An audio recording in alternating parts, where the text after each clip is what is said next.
Malaysia is a country of 11 million people located in Southeast Asia. Formed in 1963, economic development during its first decade has not been slow, especially in the urban areas. However, it is the task of the Malaysian government to balance that rapid economic growth in the towns with solid economic and social development in the rural areas. That is not an easy task.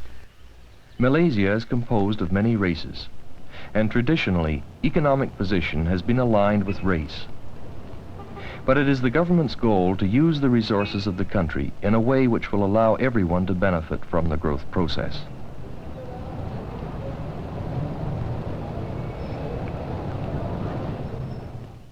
CUSO began its program in Malaysia in the field of education. Today, there is still a need for science teachers and English specialists in some areas. But many CUSO jobs are technical. Civil engineers are needed to plan and carry out drainage and irrigation projects, to construct roads and buildings. One of CUSO's growing areas of involvement is in forestry. Malaysia is not a large country, but it does have 19 million acres of valuable tropical forest. There is mangrove forest on the wet coastal plains.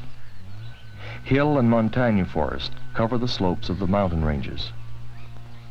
There are over 4,000 tree species, many of which can be economically logged.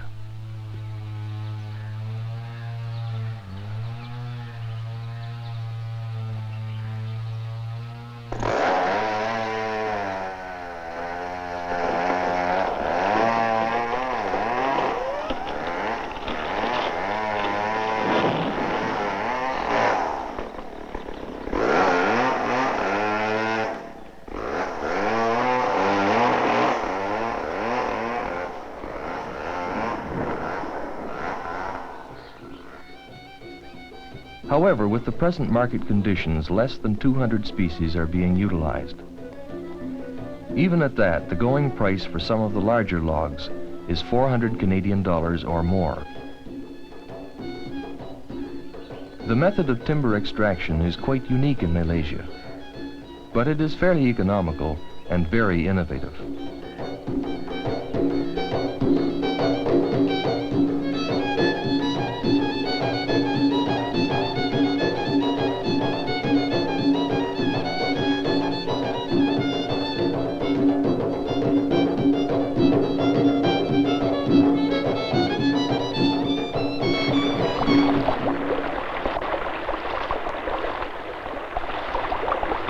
Economic growth in Malaysia did not begin with the utilization of forests.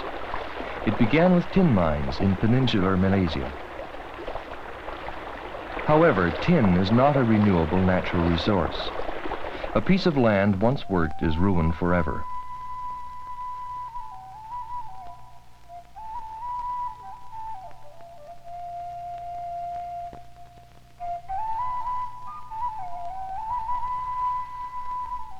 Rubber is Malaysia's most important renewable natural resource, but its price fluctuates drastically on the world market because of competition from synthetic rubber and foreign stockpile releases. The forest industry will probably remain a primary source of revenue for years to come. The total value of forest produce is now about $500 million per year. Much of the timber is shipped through Singapore and local ports to Japan, Korea, Britain and the United States. But exporting logs is detrimental to maintaining a rational, long-range forest economy. It does much for the short-term balance of payments, but little for the development of secondary wood products industries. Sawmill operations are similar to those in Canada. Many are run by small entrepreneurs.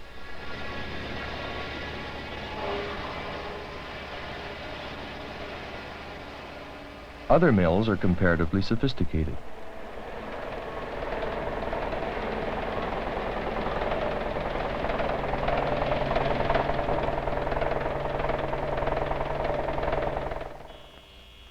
One use of Malaysia's mangroves is for the production of charcoal.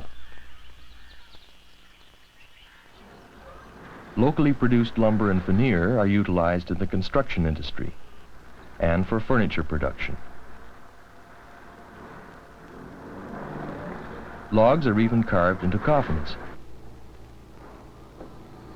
A joint Canadian and Malaysian venture now produces plywood which is exported to many countries, including the United States, Australia, Holland, Japan, and Britain.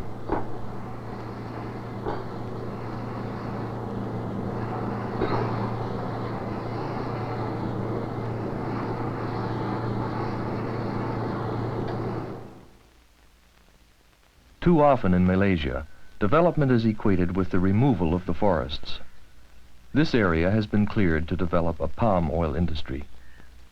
Agricultural schemes do not include complete timber utilization. The ecological effects are obvious. Felling trees, whether for forest products or agriculture, must be managed properly.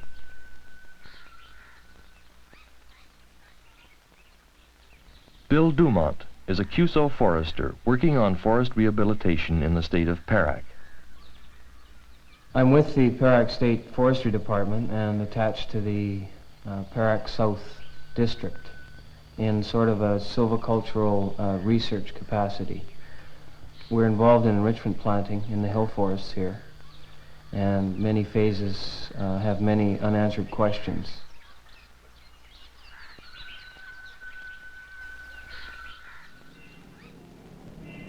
We try to maintain as much liaison as possible with our department headquarters in Ipoh.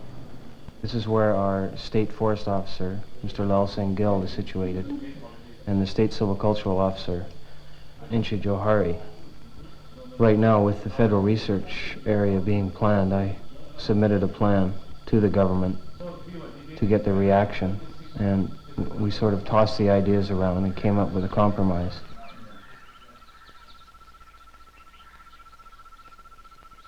We have a tremendous problem getting regeneration in these hill forests. Seed fall occurs once every 5 years, and we can't depend on that for natural regeneration. So we've gone to artificial, with both seedlings, when we can get the seed, and we're collecting wildlings. Keep them in the nursery for a while and then plant them out.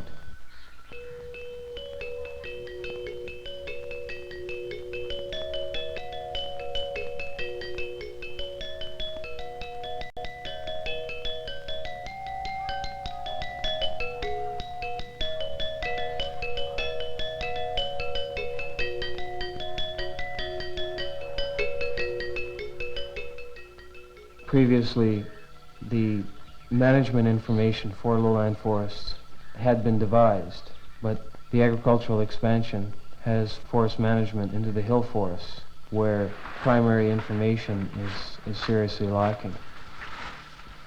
The government is trying to stay on a sustained yield principle, but this is difficult under the present heavy exploitation. There is an aura, shall we say, of silvicultural awareness in the department, which is very keen to see development here. Hopefully this will solve the problem of regeneration, but there are a lot of problems in the program and costs are very high. We have to try to reduce these costs. There is a serious lack of technical and professional foresters in Malaysia. Generally those that are in the government now are involved in administrative work. and there is very little technical assistance available on the field level.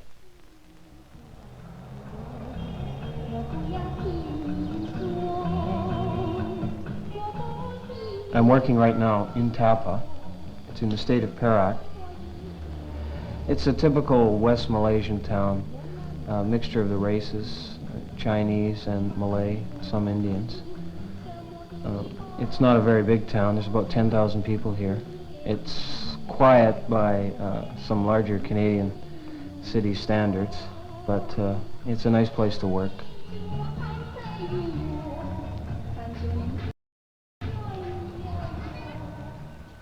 Development of a forestry control and management program is hampered by a shortage of Malaysian foresters and forestry technicians. Qualified Malaysians are needed to fill positions at state and district levels.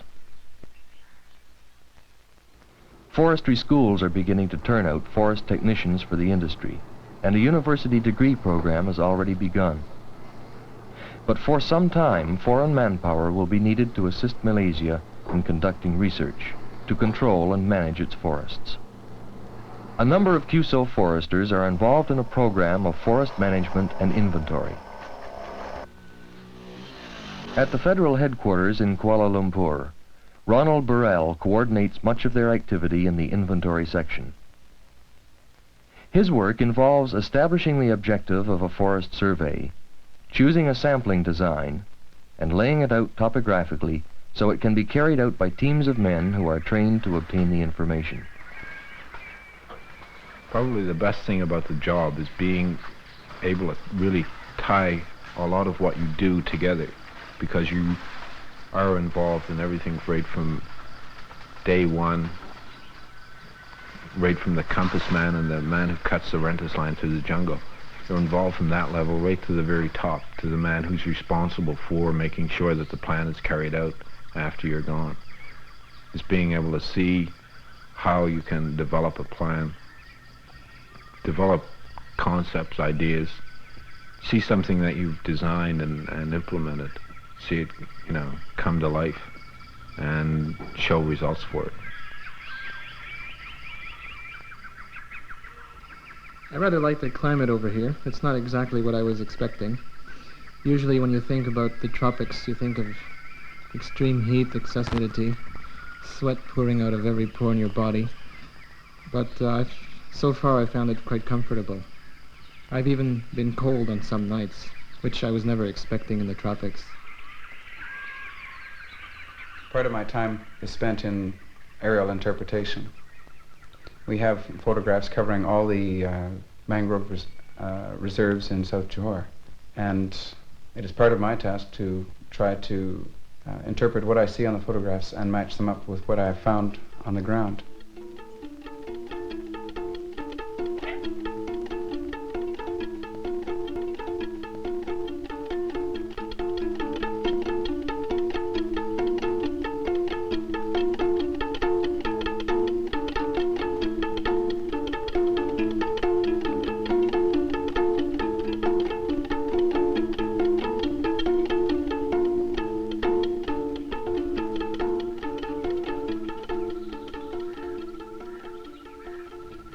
What I have been doing then, simply I go out to the field. I may stay at a checking station or in a kampong. I have 2 or 3 field staff under me, and first thing in the morning we go into a predetermined area of mangrove. Hopefully the tide is low by that time, and get out and take a very quick line. The sample itself is almost entirely subjective.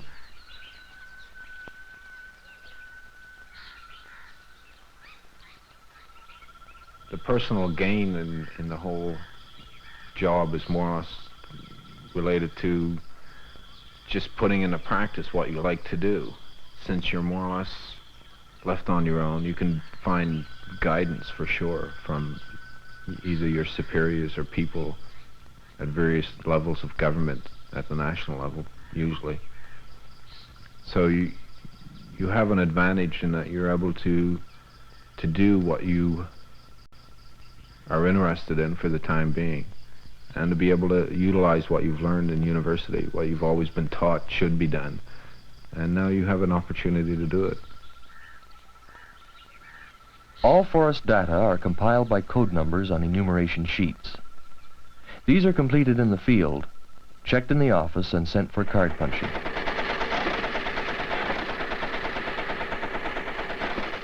The data cards are then taken to a computer center for processing. The resultant compilations are analyzed and presented in an inventory report to the State Forest Officer, usually within a couple of days. Gradually, a complete inventory is being gathered, so that Malaysia will know what policies it must institute for a rational forest management program.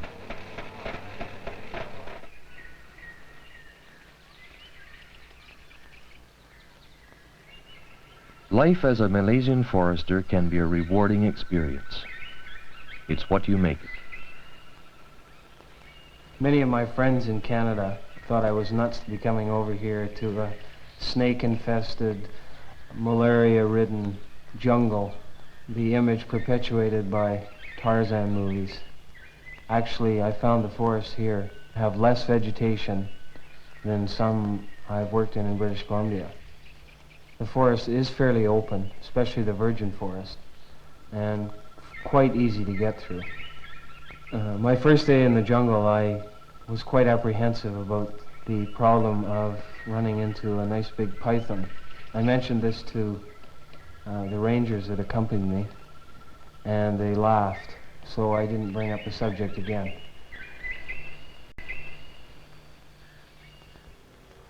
The house that I live in Kwanton is sort of on the outskirts of town, and it's more or less typical Malay style. It's quite adequate. It's nothing special, and there's nothing out of the ordinary in Malaysia. It's home for now.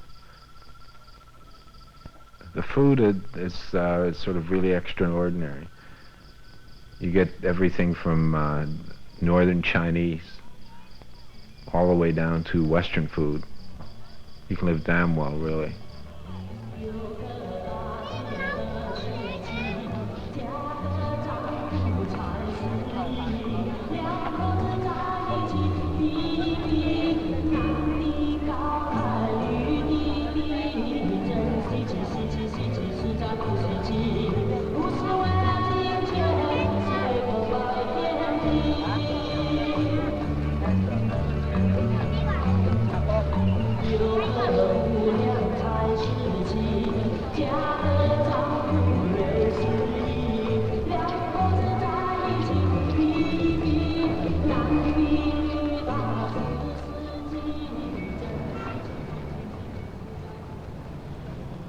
Another aspect is the educational aspect, the idea of meeting other cultures, dealing with people of other races. You get an understanding of their problems and their needs, especially in Southeast Asia, which is something in Canada you just don't think about very often. My whole perspective of the world has changed since I've come here. I'm not playing a large role in the development of this country. To make such a statement would be ridiculous. But in a small way, I am involved in ensuring that the forests of Malaysia exist in perpetuity.